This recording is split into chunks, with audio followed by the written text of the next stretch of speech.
Mr. Speaker, it was Sunday, March 28, 1993.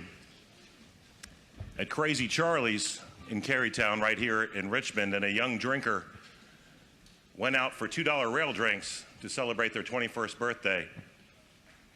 In that bar, there was a graduate student from VCU who'd grown up in the Philadelphia area, working that night as a bouncer.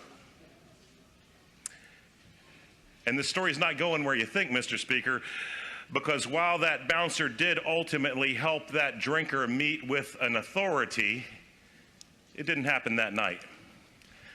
Mr. Speaker, decades later, that drinker had joined the military, had become a prosecutor, had been elected to public office, and had experienced a lot of public success and a lot of private failure, a lot of public joy and a lot of private pain.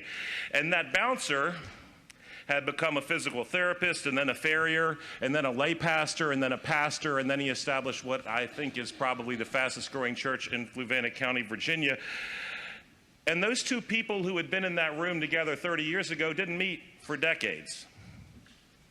And then they did, through the drinker's participation in a prominent 12-step program, run into one another once again some decades later. And the drinker with 4 years sobriety was looking for something to fill a hole that had been in his soul since he'd been old enough to realize it was there, and he found it in the presence of that pastor who became who had been a physical therapist before that, a farrier, at Calvary Chapel in Palmyra, Virginia.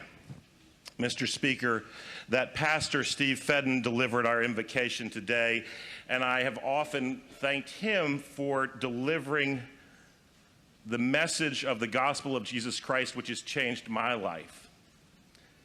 And he likes to remind me that he didn't write it, he's just the delivery boy. Mr. Speaker, I pray that each and every one of you will have a delivery boy who means as much in your life as mine means in mine, and I ask each and every one of you to join me in extending the warm welcome of the Virginia House of Delegates to my pastor, Steve Feden.